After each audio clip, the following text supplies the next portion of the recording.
Hello, everyone. I have the privilege today of talking to Dr. Jay Bhattacharya, who's been a very effective spokesman on the pandemic front during the COVID-19 crisis, both imaginary and real.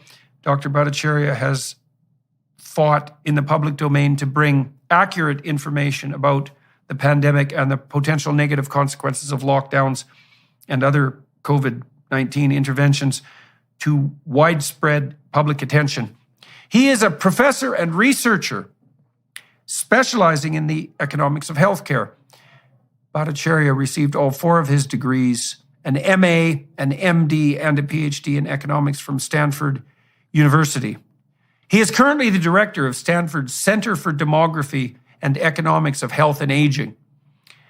Bhattacharya came under severe fire during the COVID-19 pandemic, believing as he did and publicly communicating that fact that mask mandates and forced lockdowns were a detriment, instead advocating for the development of herd immunity. He argued to allow the healthy and low-risk individuals, the majority of people, to continue on with everyday life and work while providing protection for those most at risk. Only recently, it was revealed through the Twitter files that, among others, Dr. Bhattacharya was being purposefully silenced on mainstream media platforms. Hello, Dr. Bhattacharya. I'm looking very much forward to this conversation today. We met recently at Stanford conference on academic freedom, and that was the first time we'd met in public. I'd been following what you'd been doing for a long time, but it was good to see you there, and it's good to have this opportunity to talk through what's happened over the last 3 years, especially, I would say, in light of the recent Cochrane review, for example, that indicated there's no evidence whatsoever that masks were effective in preventing or even delaying the transmission of COVID-19. And I've watched the usual apologists try to wend their way around that review, but the Cochrane reviews are pretty damn reliable, and they're conservative too in their claims and are known for that, right? I mean, the Cochrane reviews aren't going to come out and say that masks don't work if the people who wrote the reviews aren't pretty damn convinced that masks don't work. And so the fact that that's the case and that there was evidence about that beforehand, because in the epidemic planning that predated the outbreak of COVID-19, there weren't credible people, as far as I could tell, that really thought that masks worked even back then. So anyways, the tide seems to be turning on the COVID narrative front, and that's not in not a small measure attributable to you. So why don't we go into that? Sure. Well, it's a great honor to talk with you, Jordan. It was really a delight to meet you at the conference. I've obviously been following you for a very long time. Admire your courage. It's interesting because the science on COVID, on the lockdowns, on the mitigation measures, on a whole host of topics. If the public was listening, they would hear this idea that there was this univocal, sort of univocal conclusion that you had to do lockdowns, you had to wear masks, you had to socially distance, you had to put plastic barriers up, you had to close schools, you had to do all of these things, that the vaccines would stop transmission of the disease, that therefore it was warranted to force people to lose their jobs over them. All of these ideas were sold as if there was a scientific consensus in favor of them. That was a lie. There was never a scientific consensus on almost any of the topics. And as you say on masks, in fact, the pre-existing narrative, the pre-existing idea among most scientists before the pandemic was quite the opposite direction. What happened was a relatively small group, a cartel almost, of very powerful scientific bureaucrats took over the whole apparatus of science, at least as far as the public eye was concerned, dominated the media, dominated the message to politicians. And as a result, we had a catastrophic response to COVID, and we're going to be paying the cost of that for a very long time. The question is, or a system of ideas that's generating it. And the question is, well, to what end? That's one question. And the other question is, who benefits? Now, and then the further question is, why would the media, for example, fall into lockstep, shoulder-to-shoulder cooperation with those who benefit? Now, we know perfectly well that the biggest punitive civil lawsuits ever levied in the United States were levied successfully against pharmaceutical companies. And the left has every reason to be entirely skeptical about pharmaceutical companies, like they have been for the last 5 decades. But all of a sudden, we saw this massive spin around where everything the pharmaceutical companies said was taken as gospel. And it's very hard to suppress the suspicions that something like massive lobbying and very narrow profit seeking were driving this. What's your sense of the underlying motivation? So I completely agree with you that this, what I described as a small cartel, was operating in the context of a very complex environment. And in that environment, many people took advantage of the opportunities provided to them by the set of events that unfolded.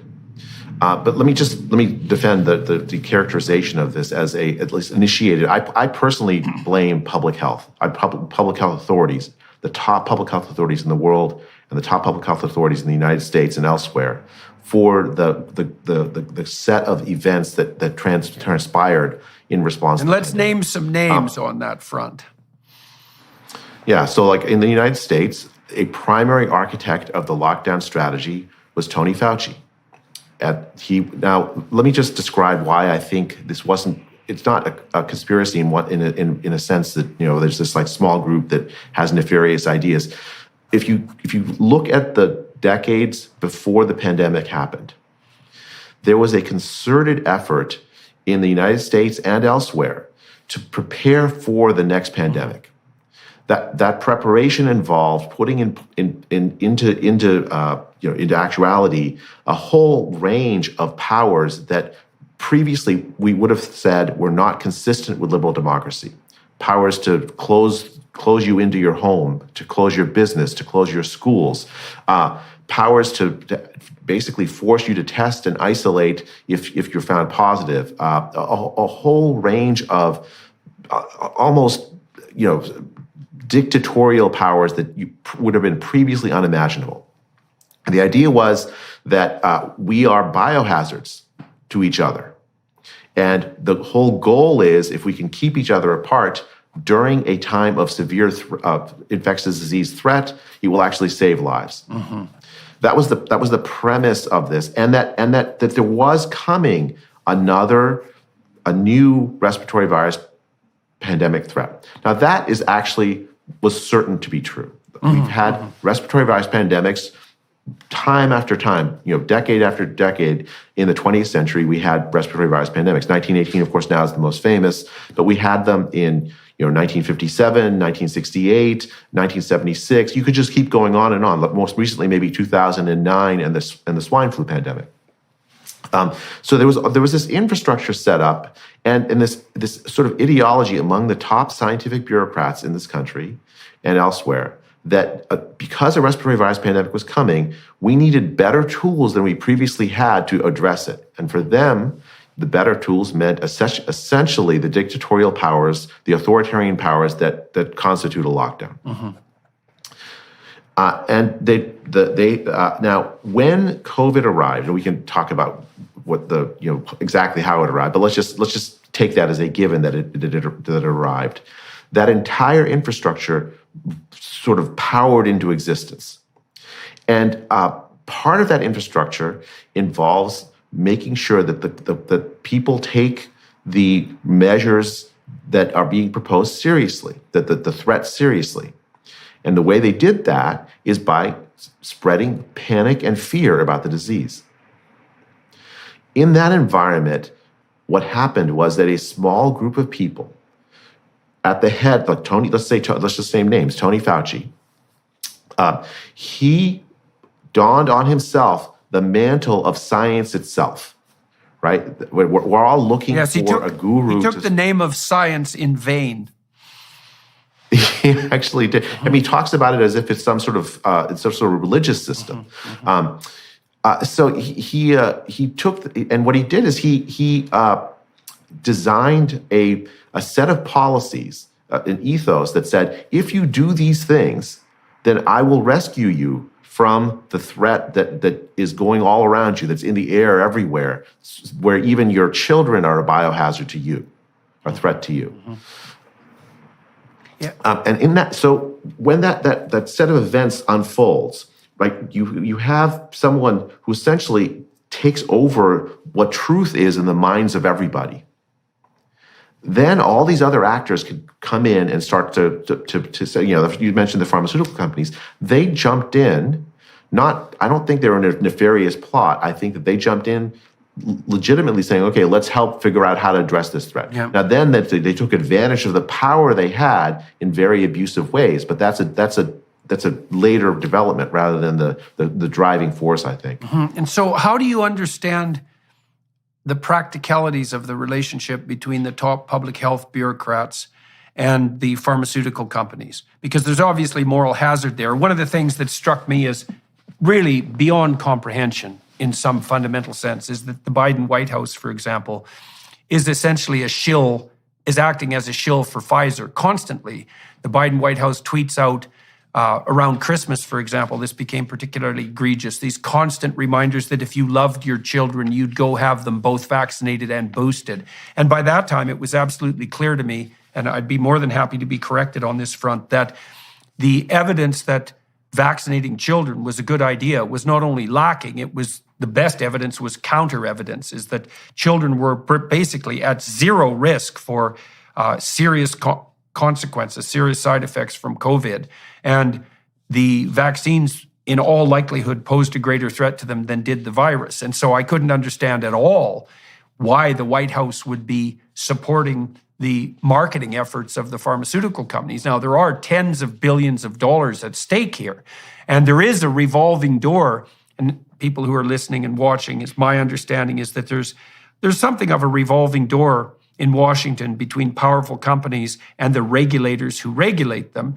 Those regulatory bureaucratic positions aren't necessarily particularly well paid, and they don't last forever. And a lot of the people who occupy those positions are ambitious, and there's nothing necessarily wrong with that. But it's pretty damn useful to hire someone to work for you who was once involved in the regulation of your company, let's say. So there's plenty of moral hazard on that front. How do you understand the interplay, like the dynamic interplay between the public health officials, quote, who are there to protect us, and these entities operating behind the scenes who, do make products that are useful, but also have an iron in the fire that isn't necessarily completely aligned with everyone's best interests?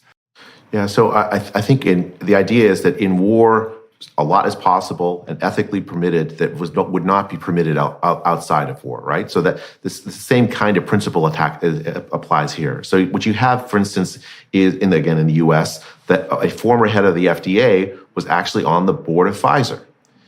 He then is on national TV all the time, essentially pushing a line that benefited Pfizer and the sale of its products. Sometimes and often, in fact, without disclosing the fact that he has this conflict. Yeah. So they're definitely, but that's long-standing, right? You understand that those kinds of conflicts exist, and you're absolutely right. Like the regulatory agencies, there is this sort of people work for the regulatory agencies and then they go work for the drug companies and come back, right? That, like the FDA, that's a major problem the FDA in the U.S. faces. So now that's completely understandable. What has to happen is top policymakers, understand that dynamic and act against it. Instead, what happened was that the top policymakers said to themselves, certainly they acted this way, that kind of dynamic actually helps the public. Because what they're doing is putting forward a product that's going to rescue us from the pandemic. Yeah, you have a product, that's this vaccine, and so it's okay. I mean, it's implicit. At least that's my interpretation of how people acted. Because otherwise, you would have had top policymakers and top public health officials decrying these conflicts of interest, this sort of revolving door, as you say. How do we regulate our responses to unknown threats so that the response itself doesn't become more pathological than the threat? I think we're facing the same thing on the climate catastrophe front at the moment, by the way. And, people can differ in their opinions about that. But certainly systemic overreaction is a constant potential catastrophe. And then we rush to imitate a totalitarian state, too, which was extraordinarily interesting all across the West in a mad, panicked, herd-like response to what? That's now what we're learning. Yeah. I mean, I completely agree. I think it's actually quite insightful to point to disgust as a central driving factor in this pandemic, right? So, for instance, if anyone were to get COVID, the first thing you'd ask is, who gave it to you? Yeah, right. As if it's some sort of sin. It's treated not as a disease to be managed and a person who gets it to be cared for. Instead, it's a sin that you've committed. And as a result, and once you have it, everyone around you needs to be so far away from you that there's no chance of the contagion spreading to them.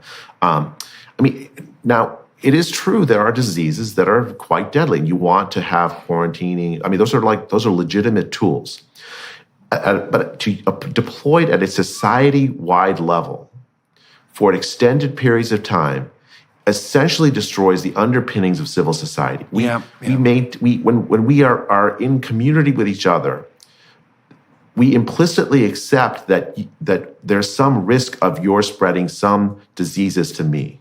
That's just normal part of how civilization works. It's a deal we've made with each other.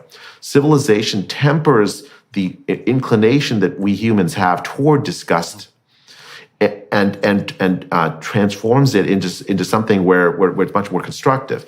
You can absolutely have pathologies of societies where that disgust is allowed to spread and marginalize people. Right? So, I come from Indian culture. The Indian society has struggled forever with this distinction of clean and unclean, with certain castes of people being. I think that is a normal feature of societies. Yeah, well, there's good work too on the political front showing that societies where infectious disease prevalence is higher, like genuinely higher, are also substantially more likely to have authoritarian political structures. And that and the correlation's like 0.7. This is not a trivial effect, it's a walloping effect. And some of that has to do with, exactly what you're describing, which is the distinction, the ritual and even sacred distinction between what's clean and unclean. And that does tie into bodily and physical purity, and then into a kind of metaphysical purity. And it's very difficult to keep those levels of analysis separate. I mean, the goal of public health has always worked to counteract that. Right. We tell people you shouldn't moralize a disease. You shouldn't treat a disease as if it's something that's morally wrong about the person that has the disease. With HIV, we learned that lesson, I thought. Mm-hmm. Yet during the pandemic, public health authorities leaned into this. They leaned into the idea that someone who gets COVID has committed a sin. They didn't say it out loud, but they acted that way. Now, I said that there was a pandemic template, but that pandemic template is at odds with every other pandemic that we managed in the respiratory virus pandemic we managed the last century, right?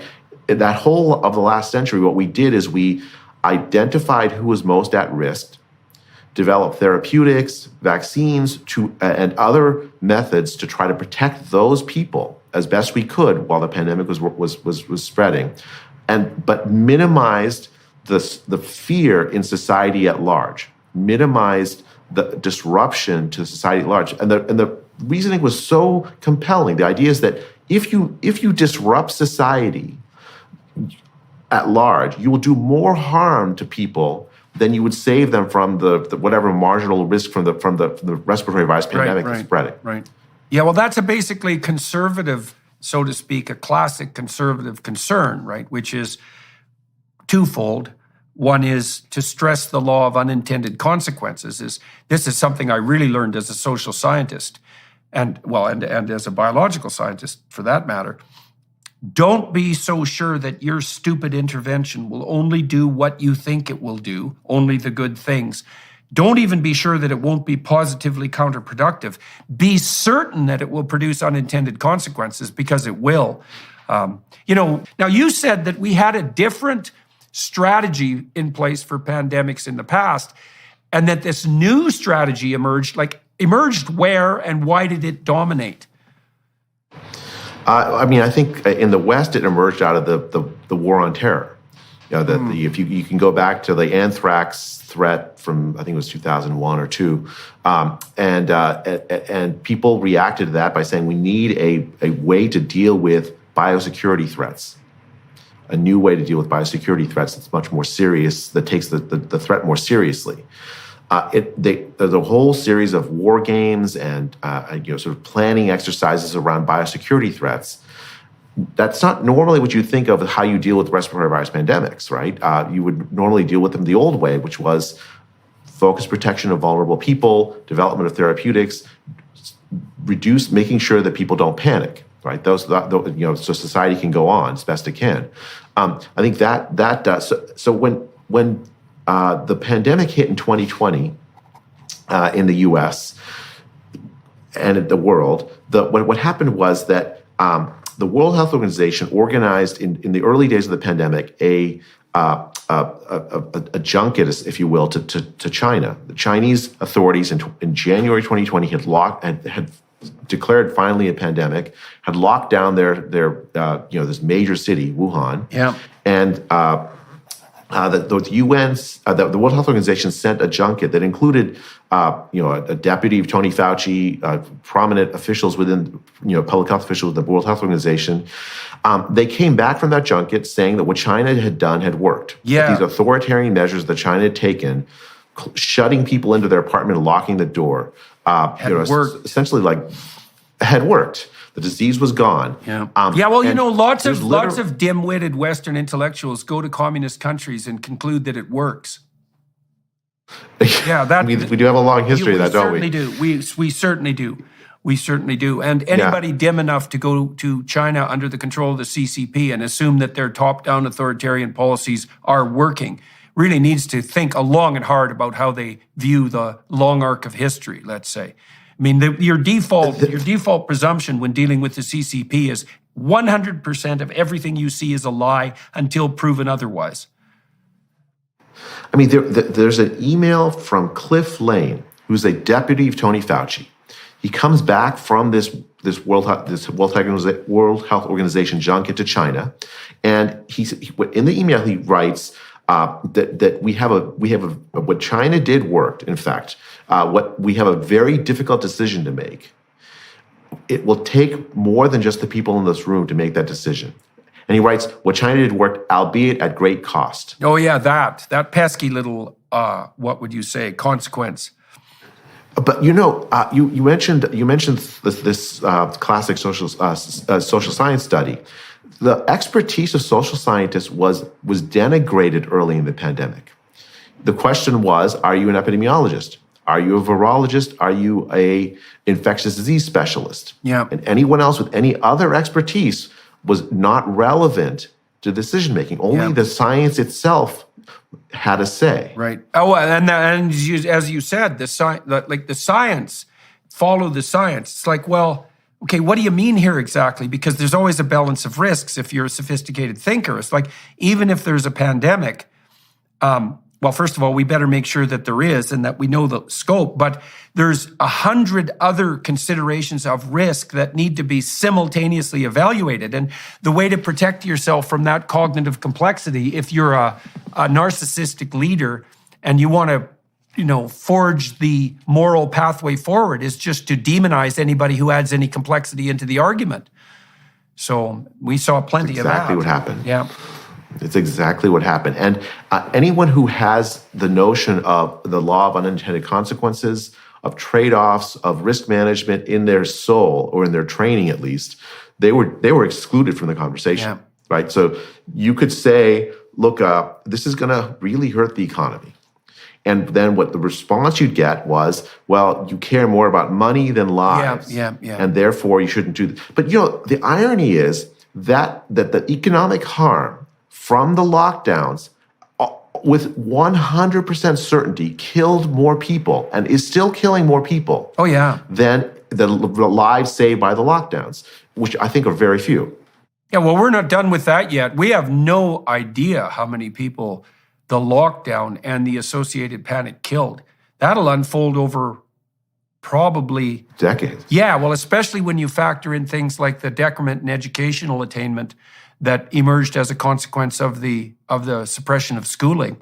So my training is I have an MD and a PhD in economics. I do health economics for a living. I've been following for the last 2 decades this literature obsessively documenting the returns to education on the health of children during their entire lives. Huh. And you know, it's pretty convincing. It's a great investment we make when we educate our children in terms of, you know, they live longer, healthier, more fulfilling lives. And even like small interruptions of the education is what the literature documented, have long lifetime consequences. Someone, this guy named Dimitri Kostakis, who's an editor of JAMA Pediatrics, did this really interesting paper. We just extrapolated that existing social science literature and said, well, we closed schools for a short time in spring 2020. What consequences will that have on the lifespans of children? And he estimated that we had essentially robbed children in the United States of 5.5 million life years just from the short interruption. Yeah. In spring of 2020. Well, you know, schools closed on the basis of public health, this cartel of public health people all around the world. Yeah. In Uganda, in India, the schools closed for 2 years. Many people don't have access to internet or electricity or whatever. That meant no school. And millions of kids. It also meant no social interactions. It meant way more time online. It meant way more time frustrated. Depression. Yeah. One in 4 young adults seriously considered suicide in the U.S., and according to a CDC survey in June of 2020. I mean, the consequences are just, the knock-on consequences were devastating. The UN World Food Program was yelling as loud as it could that there were going to be tens of millions of people on the brink of starvation as a consequence of the economic dislocation caused by the lockdown. Supply chain disruptions, absolutely. Yeah. And the pointy end of the supply chain disruption is some guy who makes $5 a day or $10 a day of income selling coconuts to rich Mumbai, laptop class and that people, and then he loses his job. He now earns less than $2 a day of income. His family starves. Yeah. So it was never lives versus money. Never. It was always lives versus lives. And if you talk to any competent social scientist, that's exactly what they would have told you in the early days of the pandemic. Yeah. So when did you entirely predictable. When did you start to become concerned about the overreach of the pandemic mandates? And tell me that story and how did that unfold? So the day I heard about the lockdowns, I was absolutely floored. I couldn't believe that in medicine and public health we were recommending this approach that I knew with certainty was going to harm the lives of poor and vulnerable people literally everywhere in the world. I thought that we had made commitments to protect, almost these Rawlsian commitments to you structure public policy so that you don't harm the least capable among us to suffer from that. Right. That an extension of the Hippocratic Oath, right? That's what I thought exactly, and I thought, okay, well, that's the profession I thought I was in. Yeah. And then when the lockdowns were announced. Actually, I had an argument with my boss, who's in Stanford Medicine, almost that very day, because his wife is the head of Santa Clara County Public Health, and we had this argument about whether lockdowns were a good idea on the eve of the lockdown. I just came away stunned. Like this can't. And then I actually gave an interview to a Reuters reporter who was doing a story on what lockdowns would do to kids, to domestic assault rates, to alcoholism, to depression, opiate misuse, alcoholism. Yeah. So I gave an interview in like April of 2020, and I emphasized these knock-on effects. I said they were certain to come. And I actually said in that interview that the lockdowns were very likely the biggest public health mistake we ever made. Oh, yeah, you think it's a bigger public health mistake than the inverted food pyramid and the injunction to everyone to do nothing but eat carbohydrates till they weigh 350 pounds? Or, I mean, no, you got to admit those at least compete for. There are a lot of sins to weigh, but this is certainly up there. Yeah. I mean, just in terms of the catastrophic harm to poor people. Yeah, and that's not done. We're children. not done with that. So everyone listening and watching needs to know that the catastrophic consequences of harm done to poor people are still unfolding. And God only knows what the end result of that's going to be. Because food is more expensive than it should have been, and energy is more expensive than it should have been. And there are multiple reasons for that, but the bloody supply chain disruptions were one of them. And we really toyed with bringing our supply chains to the brink of bloody disaster. It's still hard to buy a car in North America. And, it's really difficult to screw something up like that because we're pretty damn good at making cars and distributing them. And to see that there are shortages on all fronts for rich people. You just imagine what the shortages are like for poor people. So, yeah, well, let's delve into that a little bit because that's par for the course at modern universities as well at the moment. So what happened? You published these studies. Now, we should point out to everyone who's watching and listening that Jay is not exactly your fringe researcher, right? Stanford's a major university. He has a PhD in economics and an MD. He's a very, very well-respected researcher and certainly not someone who's prone to grinding political axes. And that's generally the case for epidemiologists and real scientists, is they're not politically minded. They're trying to, as much as it's possible, to follow the trail of the data. And I certainly believe that you're in that category. So you published these papers showing what was good news, essentially. This isn't as deadly as we thought. And you produced a counter-immune response from your colleagues. And so what did that consist of? I mean, I got accused of not knowing how to divide, essentially not knowing how to divide, doing the math wrong, or that there was still a possibility that every single positive result we found on these antibody tests were all false positives. And then I started getting hit pieces against me, against my wife, against my colleagues. I mean, it was very stressful. And Stanford reacted to those hit pieces in the press by giving them credence even when they knew for a fact they were false. So, for instance, there was an allegation that the head of an airline company had given $5,000 to me, and somehow I changed the result of the study. But it was ridiculous. The $5,000 went to Stanford in a gift account we used to offset study expenses. We ran this study in 2 weeks or 3 weeks.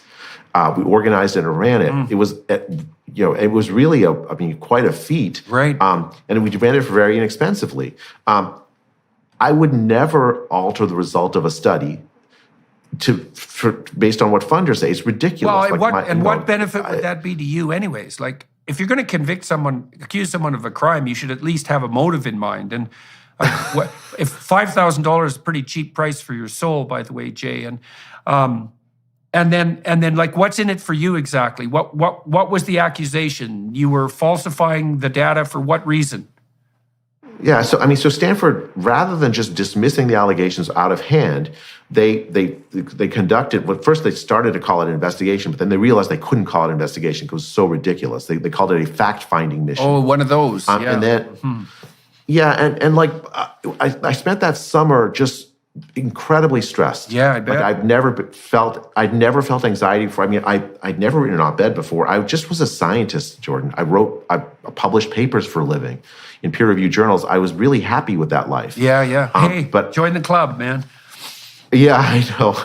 I thought about you a lot actually in those days, Jordan. I had to make a decision. After Stanford cleared me, they'd sent this very strong signal. If I just went back to that old life, just quietly doing science, they would just let me go. that to continue to be a good, good faculty member in faculty member in good standing. Right. So despite the fact that you were innocent, you should shut the hell up and go back to invisibility, and then we'll let you. So what did the powers that be decide? That as long as you were compliant and quiet, like a good faculty member should be, then all the sins you didn't commit would be forgiven.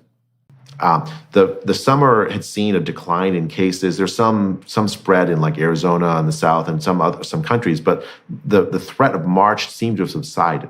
But it was really clear from the data that the disease was coming back in the fall, that there was going to be spread of the disease again. And it was also clear to me as a social scientist looking at the pattern of political action that the lockdowns were also going to come back because the fear was not gone, the disgust was not gone, all of that was still in place. All the infrastructure for the lockdowns were there.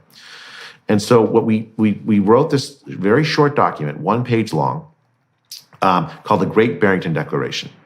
We wrote it in very simple language because we wanted to reach regular people. Because I thought to myself, and we thought to ourselves, that it was really regular people that needed to know that there wasn't a consensus in favor of the lockdown. Yep. That people were being misled, that the idea that all scientists agreed that there was a consensus, that the science said, let's lock down, was not true. Yep. In fact, many, many reputable scientists disagreed with that, and yet they stayed silent because of the fear of social ostracism, fear of, Tony Fauci controls billions of dollars of federal money for research. What's not just the money so that you can do your experiments, it controls the social status of scientists. You don't get tenure at a top university, medical university, unless you get NIH funding. Yep. In the United States. So it's the social status as well as even more than the money itself. Well, it's not just the social status either. We should be clear about that. It's also your livelihood itself, right?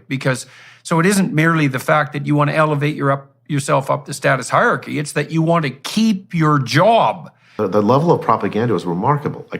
I was calling for focused protection of vulnerable people. I was calling for a conversation among public health people how better to protect old people who were dying in droves as a consequence of not being protected by the lockdowns. We were told that it was impossible to protect older people without a lockdown.